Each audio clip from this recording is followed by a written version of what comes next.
Path to Prosperity by James Allen. Foreword. I looked around upon the world and saw that it was shadowed by sorrow and scorched by the fierce fires of suffering. And I looked for the cause. I looked around, but could not find it. I looked in books, but could not find it. I looked within, and found there both the cause and the self-made nature of that cause. I looked again, and deeper, and found the remedy. I found one law, the law of love, one life, the life of adjustment to that law, one truth, the truth of a conquered mind and a quiet and obedient heart. And I dreamed of writing a book which should help men and women, whether rich or poor, learned or unlearned, worldly or unworldly, to find within themselves the source of all success, all happiness, all accomplishment, all truth. And the dream remained with me, and at last became substantial, and now I send it forth into the world on its mission of healing and blessedness, knowing that it cannot fail to reach the homes and hearts of those who are waiting and ready to receive it. James Allen. Chapter 1. The Lesson of Evil. Unrest and pain and sorrow are the shadows of life. There is no heart in all the world that has not felt the sting of pain. No mind has not been tossed upon the dark waters of trouble. No eye that has not wept the hot blinding tears of unspeakable anguish. There is no household where the great destroyers, disease and death, have not entered, severing heart from heart, and casting over all the dark pall of sorrow. In the strong and apparently indestructible meshes of evil, all are more or less fast caught, and pain, unhappiness, and misfortune wait upon mankind. With the object of escaping or in some way mitigating this overshadowing gloom, men and women rush blindly into innumerable devices, pathways by which they fondly hope to enter into a happiness which will not pass away. Such are the drunkard and the harlot, who revel in sensual excitements. Such is the exclusive aesthete, who shuts himself out from the sorrows of the world, and surrounds himself with innovating luxuries. Such is he who thirsts for wealth or fame, and subordinates all things to the achievement of that object. And such are they who seek consolidation in the performance of religious rites. And to all the happiness sought seems to come, and the soul, for a time, is lulled into a sweet security and an intoxicating forgetfulness of the existence of evil. But the day of disease comes at last, or some great sorrow, temptation, or misfortune breaks suddenly in on the unfortified soul, and the fabric of its fancied happiness is torn to shreds. So over the head of every personal joy hangs the Damocletian sword of pain, ready, at any moment, to fall and crush the soul of him who is unprotected by knowledge. The child cries to be a man or woman. The man and woman sigh for the lost felicity of childhood. The poor man chafes under the chains of poverty by which he is bound, and the rich man often lives in fear of poverty, or scours the world in search of an elusive shadow he calls happiness. Sometimes the soul feels that it has found a secure peace and happiness in adopting a certain religion, in embracing an intellectual philosophy, or in building up an intellectual or artistic ideal. But some overpowering temptation proves the religion to be inadequate or insufficient. The theoretical philosophy is found to be a useless prop, or in a moment, the idealistic statue upon which the devotee has for years been laboring is shattered into fragments at his feet. Is there, then, no way of escape from pain and sorrow? Are there no means by which bonds of evil may be broken? Is permanent happiness, secure prosperity, and abiding peace a foolish dream? No, there is a way, and I speak it with gladness, by which evil can be slain forever. There is a process by which disease, poverty, or any adverse condition or circumstance can be put on one side, never to return. There is a method by which a permanent prosperity can be secured, free from all fear of the return of adversity, and there is a practice by which unbroken and unending peace and bliss can be partaken of and realized. And the beginning of the way which leads to this glorious realization is the acquirement of a right understanding of the nature of evil. It is not sufficient to deny or ignore evil. It must be understood. It is not enough to pray to God to remove the evil. You must find out why it is there and what lesson it has for you. It is of no avail to fret and fume and chafe at the chains which bind you. You must know why and how you are bound. Therefore, reader, you must get outside yourself and must begin to examine and understand yourself. You must cease to be a disobedient child in the school of experience and must begin to learn, with humility and patience, the lessons that are set for your edification and ultimate perfection.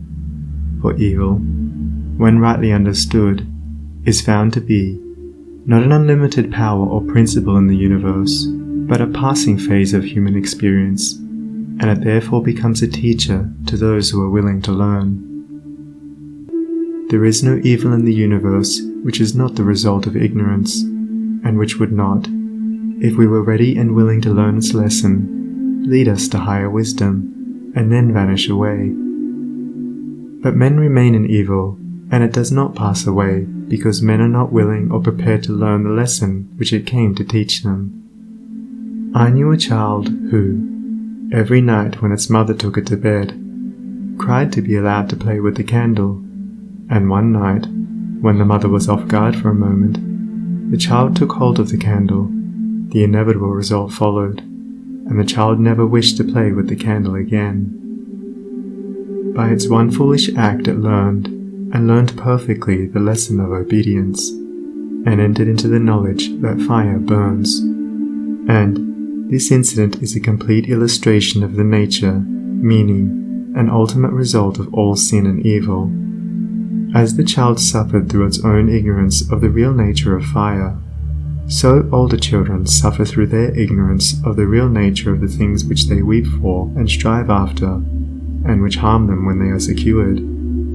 The only difference being that in the latter case, the ignorance and evil are more deeply rooted and obscure. Evil has always been symbolized by darkness, and good by light, and hidden within the symbol is contained the perfect interpretation, the reality. For, just as light always floods the universe, and darkness is only a mere speck or shadow cast by a small body intercepting a few rays of the illimitable light, so the light of the Supreme Good is the positive and life-giving power which floods the universe, and evil, the insignificant shadow cast by the self that intercepts and shuts off the illuminating rays which strive for entrance.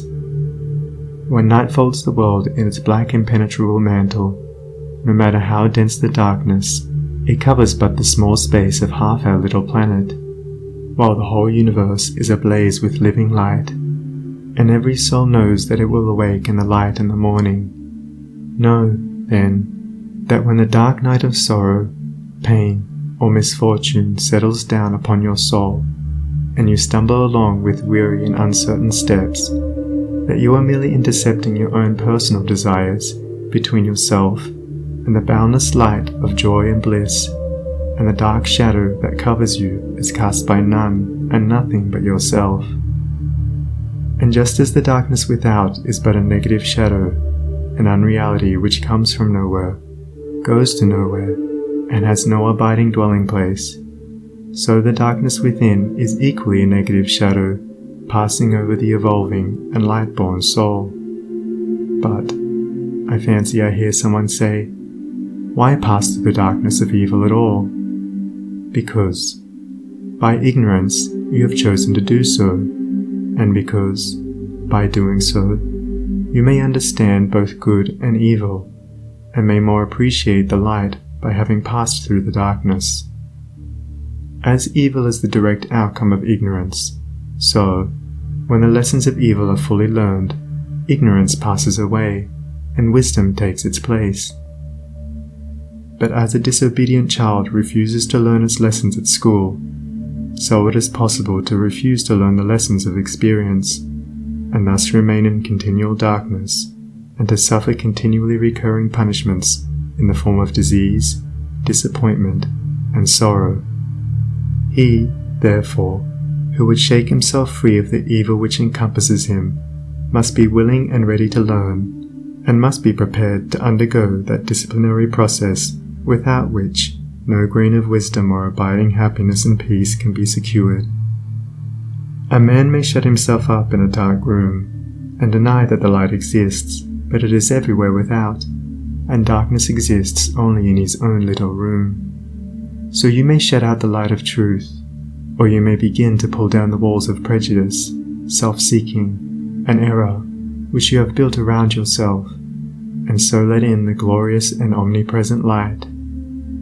By earnest self-examination, strive to realize, and not merely hold as a theory, that evil is a passing phase, a self-created shadow, that all your pains, sorrows, and misfortunes have come to you by a process of undeviating and absolutely perfect law, have come to you because you deserve and require them, and that by first enduring, and then understanding them, you may be made stronger, wiser, nobler. When you have fully entered into this realization, you will be in a position to mold your own circumstances, to transmute all evil into good, and to weave, with a master hand, the fabric of your destiny. What of the night, O watchman, seest thou yet? The glimmering dawn upon the mountain heights, the golden herald of the light of lights. Are his fair feet upon the hilltop set? Cometh he yet to chase away the gloom, and with it all the demons of the night? Strike yet his darting rays upon thy sight? Hearest thou his voice, the sound of error's doom? The morning cometh, lover of the light. Even now he gilds with gold the mountain's brow. Dimly I see the path whereon even now his shining feet are set toward the night.